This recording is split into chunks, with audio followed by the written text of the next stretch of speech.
우리는 성경을 하나님의 말씀으로 믿는 사람들입니다.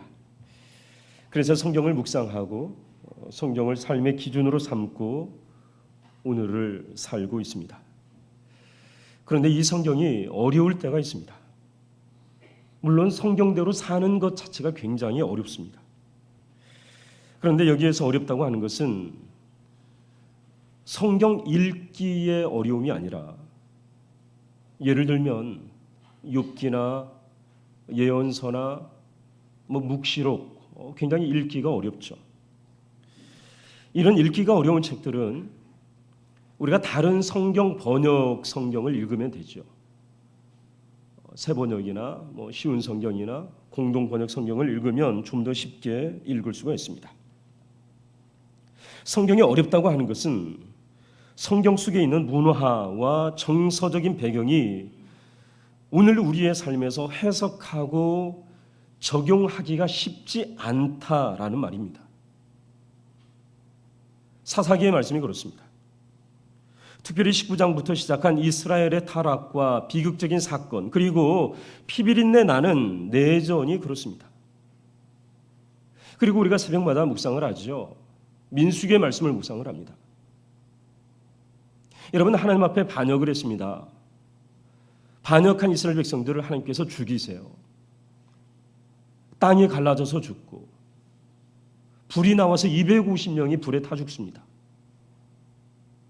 반역을 해서 14,700명이 연병에 죽습니다. 여러분, 이 말씀을 어떻게 우리의 삶에 적용해야 될까요?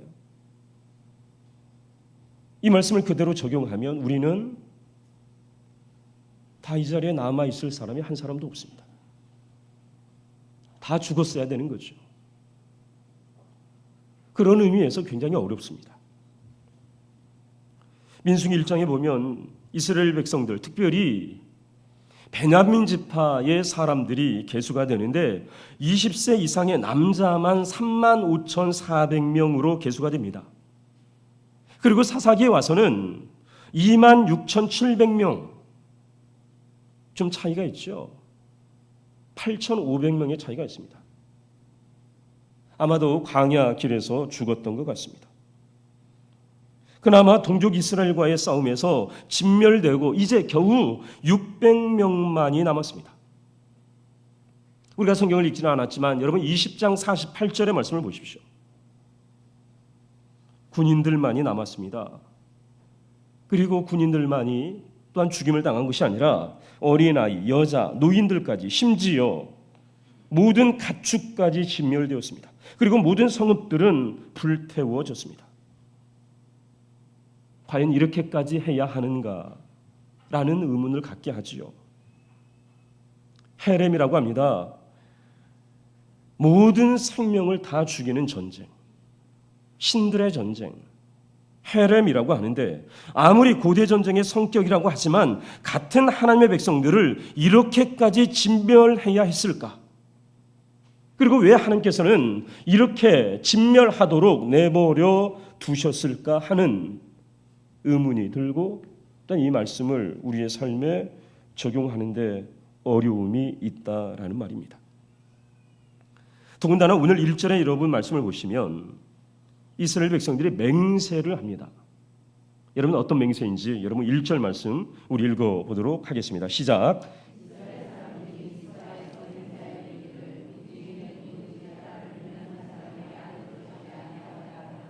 여러분 보십시오. 우리 중 누구도 베냐민 사람에게 딸을 아내로 주지 않겠다는 맹세입니다. 폐잔병이 된 베냐민 지파 군사 600명이 지금 림몬 바위 위에 숨어 있습니다. 이 600명의 사람들에게 딸을 주지 않겠다라고 결정을 해요. 그리고 맹세를 합니다. 물론 1절의 말씀을 20장 1절에서 11절까지의 말씀, 다시 말하면 전쟁 전에 했던 맹세다라고 해석을 하는 견해도 있습니다. 물론 그럴 수 있습니다. 그런데 중요한 것은 왜 이런 맹세를 했을까라는 거죠. 이유가 뭘까? 왜 이런 맹세를 했을까? 그것은 베냐민 지파를 이 땅에서 없애버리겠다는 것입니다. 림몬 바위로 도망간 사람들을 잡을 수는 없지만, 끝까지 쫓아가서 일망타진할 수는 없지만, 더 이상 베냐민 지파 후손이 생겨나지 않도록 하겠다는 결의가 담겨 있습니다. 여러분, 1절의 말씀을 통해서 이스라엘 백성들의 분노가 얼마나 컸는지를 알 수가 있습니다. 베냐민 지파를 진멸하는 것으로 끝나지 않았다는 거예요. 이 땅에서 베냐민 지파를 완전히 없애버리겠다. 제노사이드라고 하죠. 인종 청소. 완전히 없애버리겠다는 거예요. 이 땅에서 베냐민 지파가 한 사람도 남지 않도록, 그런 결의가 여러분 1절에 담겨 있습니다. 그런데 참 이상합니다. 칼은 쓰면 쓸수록 무디어지는데 칼을 품은 사람의 마음은 무디어지지 않습니다. 분노가 사그러지지 않습니다. 여러분, 미스바에 모인 이스라엘 백성들의 마음이 그랬습니다. 군인들만 26,100명을 죽였습니다. 어쩌면 그 정도면 됐다라고 말할 수 있을 것 같습니다.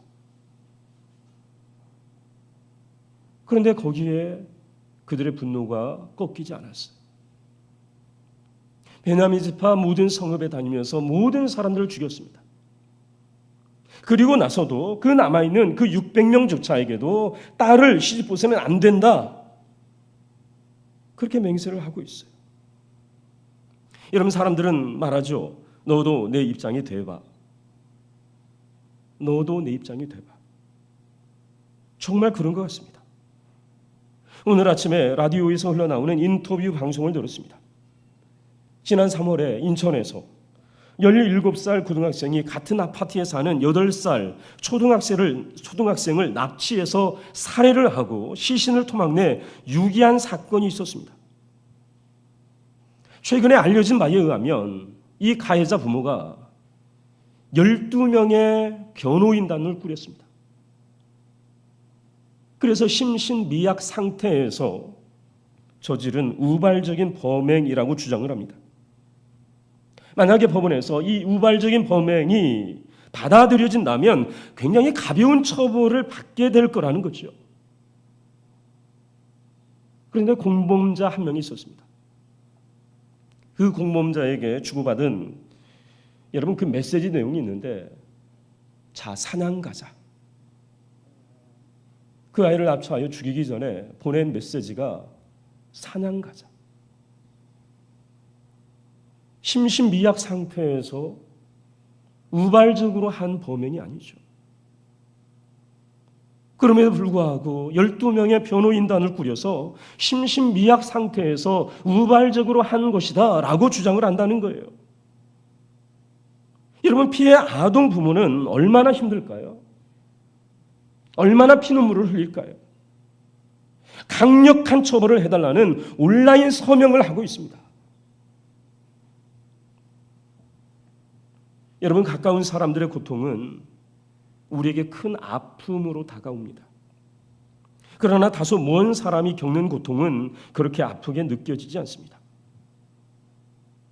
만약 세상의 모든 고통이 아픈 고통으로 우리에게 다가온다면 아마 우리의 심장은 터져 버렸을 것입니다. 문제는 내가 그 당사자일 때 분노를 어떻게 풀 것인가라는 거죠.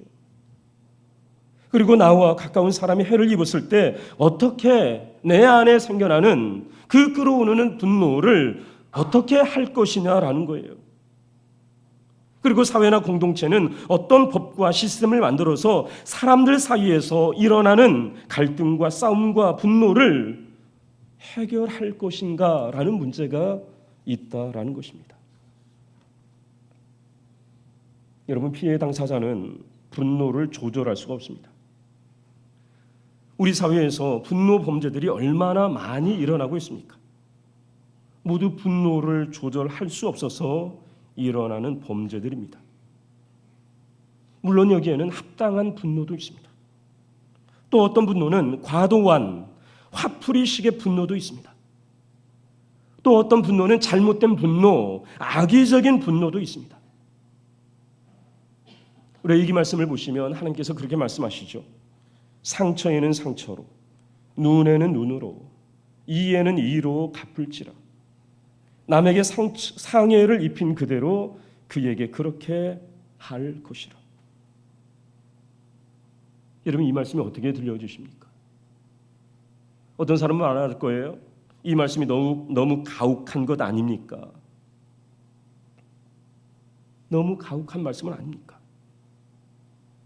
그런데 여러분 가만 생각해 보면 가장 합리적인 방법인 것 같습니다. 왜냐하면 사람들은 상처를 상처들로 갚아주고 싶습니다. 여러분, 이 들로 갚아주고 싶어요. 한 눈을 두 눈으로 갚아주려 하는 것이 바로 사람의 마음입니다. 여러분, 분노를 넘어서는 분노, 그리고 더 넘어서서 복수하고 원한을 갚아주려고 하는 것이 바로 사람의 마음입니다. 주님께서도 말씀하셨습니다. 용서하라고 말씀하셨습니다. 마태복음의 말씀에 보시면 눈은 눈으로 이는 이로 갚으라 하였다는 것을 너희가 들었으나 나는 너희에게 이르노니 악한 자를 대적하지 말라. 누구든지 내 오른편 뺨을 치거든 왼편도 돌려대며 또 너를 고발하여 속옷을 가지고자 하는 자에게 겉옷까지도 가지게 하며 또 누구든지 너로 억지로 오리를 가게 하거든 그 사람과 십리를 동행하고 내게 구하는 자에게 주며 내게 구고자 하는 자에게 거절하지 말라. 여러분, 이 말씀 앞에 아멘이 되십니까? 여러분, 이 말씀이 더 가혹하게 들려지지 않습니까? 어떻게 원수를 사랑해요? 어떻게 왼편을 때리는데 여러분 오른편을 여러분 맡깁니까? 내 속옷을 빼앗는 사람에게 어떻게 겉옷을 내줘요? 어떻게 우리를 가고자 하는 사람에게 십리를 동행해 줍니까? 그 자리에서 밟아버려야죠. 그 자리에서 단칼에 잘라야죠. 그런데 그렇게 하라는 거예요. 이 말씀이 굉장히 가혹한 말씀입니다. 이 말씀처럼 살아갈 자신이 없죠. 여러분 같으면 어떻게 하시겠습니까? 여러분, 작은 폭죽도 안 되는 우리들, 사랑의 원자탄이라고 하는 손양원 목사님에게나 가능한 말씀일 것 같습니다. 여러분, 두 아들을 죽인 살인자를 어떻게 용서하고 양아들을 삼아 사랑할 수 있을까요? 믿을 수 없는 일이에요. 정말 대단한 믿음이 아닐 수가 없습니다. 여러분, 그렇다면 우리 안에 있는 크고 작은 분노를 우리가 어떻게 풀어낼 수 있을까? 우리는 안 되니까 그냥 포기하면서 살아야 될까? 아니면 분노를 계속 끓이고 키우면서 살아가야 할까? 여러분, 분노는 반드시 언젠가는 터지게 되어 있습니다. 이 터질 수밖에 없는 이 분노를 우리가 어떻게 해야 할까라는 거지요. 여러분, 그래서 필요한 것이 뭘까? 바로 시간입니다. 여러분, 2절의 말씀을 보십시오. 우리 2절의 말씀을 다시 한번 읽어보겠습니다. 시작.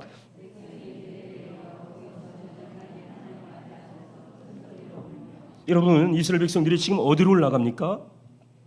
베델로 올라갑니다. 이스라엘 백성들이 미스바에서 베델로 올라갔습니다. 미스바는 전쟁터입니다. 전쟁터인 미스바에서 베델로 올라갔습니다. 그런데 그 베델에 여러분 뭐가 있었을까?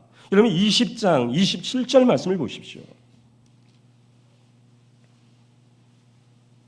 27절 말씀을 보시면 이렇게 되어 있죠. 이스라엘 자손이 여호와께 물으니라. 그때에는 하나님의 언약궤가 거기 있고 아론의 손자인 엘르아살의 아들 비느하스가 그 앞에 모시고 섰더라. 베델에 하나님의 언약궤가 있었습니다. 제사장 비누아스가 있었습니다. 여러분, 전쟁터는 분노가 극대화되는 장소입니다. 모든 분노가 합리화될 수 있는 곳이 바로 전쟁터입니다. 집단화된 개인이 아무런 양심의 가책도 없이 서슴지 않고 살인도 강간도 약탈을 할 수 있는 곳이 바로 전쟁터라는 거지요. 이스라엘 백성들이 이 전쟁터에서 하나님의 언약궤가 있는, 하나님의 말씀이 있는 베델로 올라갔다는 것입니다. 여러분, 하나님의 백성들이 전쟁터에서 베델로 올라갔다고 하는 것은 굉장히 큰 의미가 있습니다.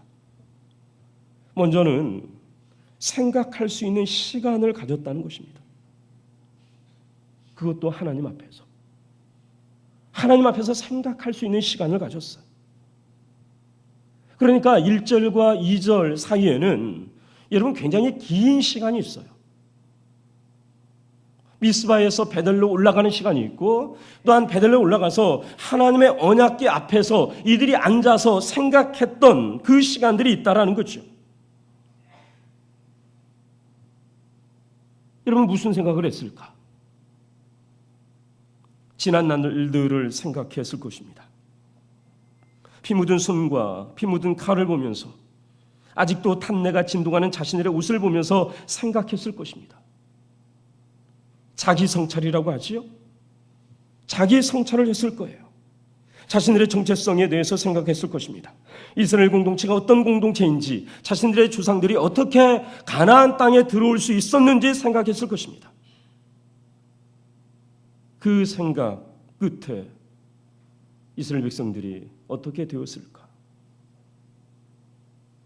여러분, 하나님 앞에서 통곡을 해요. 여러분, 2절 말씀을 다시 한번 보십시오. 백성이 베델에 이르러 거기서 저녁까지 하나님 앞에 앉아서 큰 소리로 울며. 여러분, 조금 전까지만 해도 이스라엘 백성들은 베냐민 지파에게는 우리 딸을 시집 보내지 말자, 시집 보내면 다 죽는 거다라고 그렇게 맹세했던 사람들입니다. 그런데 이 사람들이 베델에 올라와서 왜 하나님 앞에서 큰 소리로 울까? 왜 통곡을 할까라는 거죠. 어제 때까지만 해도 여러분 분노가 가득해서 베냐민 지파의 씨를 말리자 했던 사람들입니다. 그 사람들이 통곡을 해요. 그러면서 하는 말이, 여러분 3절 말씀을 보십시오. 우리 3절 우리 다 같이 읽겠습니다. 시작.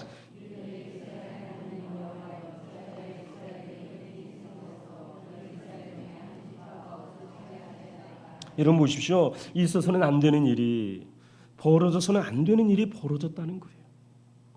이스라엘 중에 한 지파가 없어지게 되었다라고 하나님 앞에 하소연을 하고 있습니다. 여러분, 여기에서 우리가 알 수 있는 건 뭘까요? 분노를 해결할 수 있는 방법, 분노를 해결할 때 필요한 것, 시간이라는 거예요. 그것도 하나님 앞에 앉아있는 시간이 필요합니다. 분노를 가진 사람이 분노 앞에 앉아있으면 그 분노를 풀어낼 수가 없습니다. 분노를 가진 사람이, 화를 가진 사람이 그 분노를 묵상하고 있으면, 그 화를 붙들고 끙끙대고 있으면 그 분노를, 그 화를 풀어낼 수 없다는 거예요. 그 분노를 가지고, 그 화를 가지고 어디로 가야 될까? 하나님 앞에 가야 됩니다. 하나님 앞에 앉아야 합니다. 여러분, 우리가 마음에 분이 가득 찰 수 있습니다. 사람마다 생각이 다르고 성향이 다르고 인생관과 가치관이 달라서 사람과 사람이 당연히 부딪히게 되어 있습니다. 환경과 여건이 내 마음대로 내 뜻대로 되지 않아서 그것으로 인해서 우리 마음에 분노가 가득 찰 수 있다는 거예요. 그리고 그 분노는 언젠가 반드시 터지게 되어 있다는 거예요. 힘을 가진 사람은 힘을 가지고 터뜨려요. 힘이 없는 사람은 또 다른 방식으로 그 분노를 터뜨리게 되어 있습니다.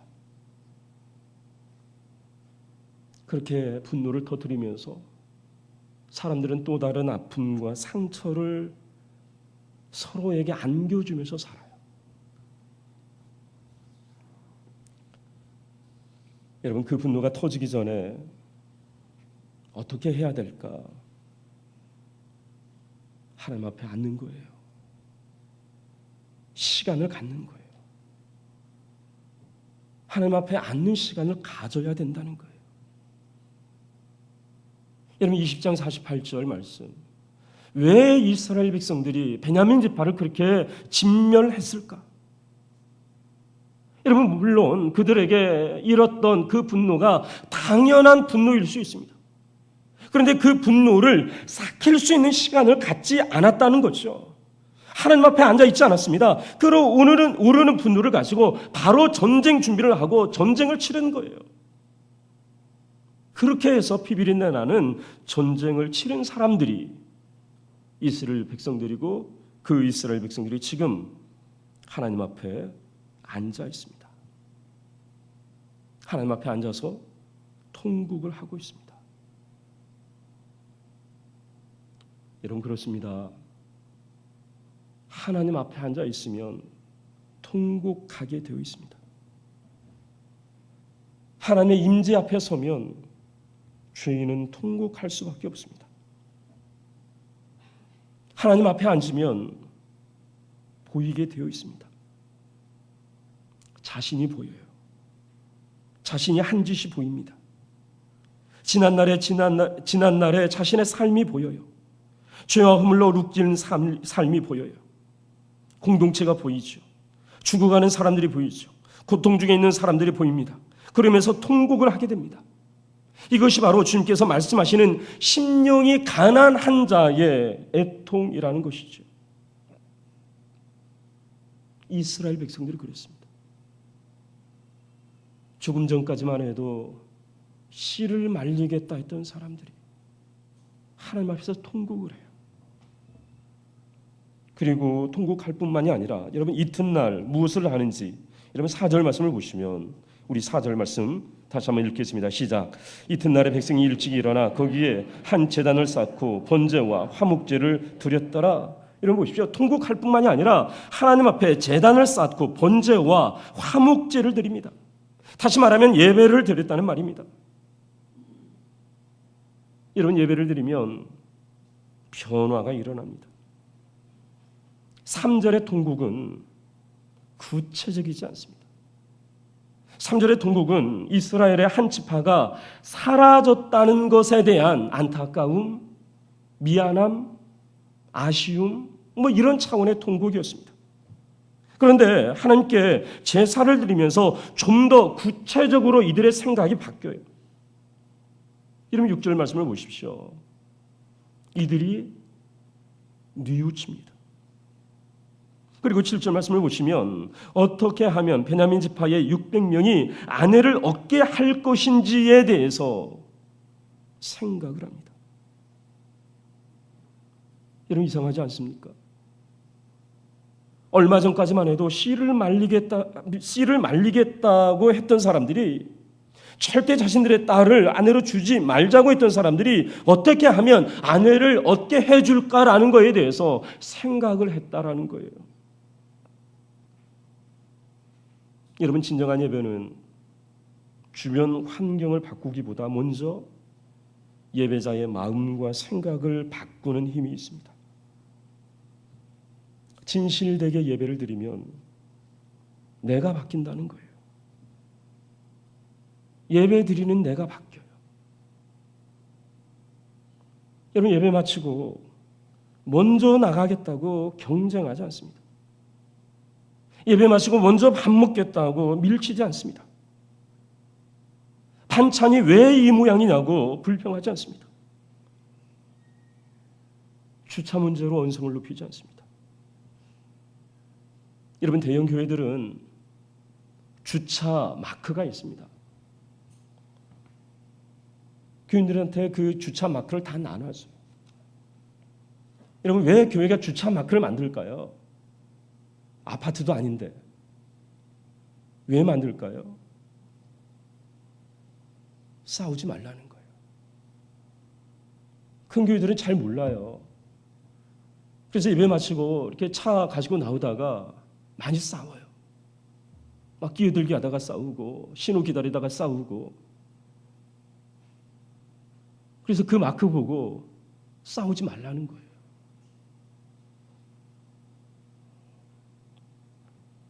그런데 여러분, 아이러니한 것은 교회 공동체 안에서 일어나는 볼성 사나운 모습은 모두 예배를 마친 후에 일어난다는 것입니다. 여러분, 재직회를 생각해 보십시오. 공동유회를 생각해 보십시오. 우리 교회는 그렇지 않지만 여러분, 재직회 때 싸우는 교회 많습니다. 공동유회를 하면서 싸우는 교회 굉장히 많아요. 그런데 여러분, 재직회나 이 공동예배가 다 언제 여러분 열리게 되나요? 예배 마친 후에. 예배 마친 후에 그것도 다시 여러분 찬송하고 기도하고 말씀 읽고 재직회를 해요. 그런데 그 자리에서 싸워요. 여러분, 노예에 가면 더 가관이죠. 노예 때는 성찬식도 합니다. 그런데 그 자리에서 당을 짓고 팔을 나누어서 싸우기도 해요. 모두 조금 전에 함께 예배드린 사람들이 볼성사납게 언쟁을 한다라는 거죠. 여러분, 예배가 사람을 변화시키지 못해요. 예배 가운데 자신의 삶을 변화시키는 그 자리에까지 끌고 가지 못해요. 여러분, 더 심각한 것은 사람들이 큰 일에는 분노하지 않는다는 것입니다. 하나님의 나라와 뜻을 위해서는 분노하지 않습니다. 정말 분노해야 하는 일에 분노하지 않아요. 그때는 침묵하고 방관합니다. 그러면서 자신의 이권이나 자신의 자존심이 걸려있는 작은 일에는 사람들이 많이 분노해요.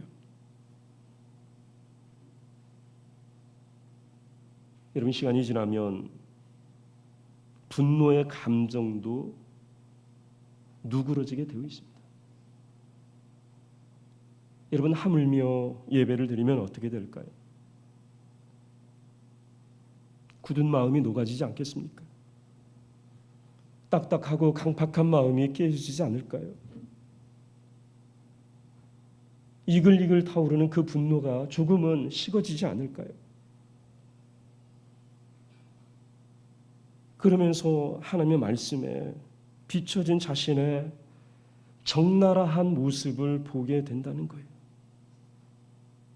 하나님의 말씀에 자신을 비춰보면서 성찰하게 된다는 거예요. 공동체를 성찰하겠죠. 이웃을 생각하겠죠. 사회를 생각합니다. 세계와 열방을 생각합니다.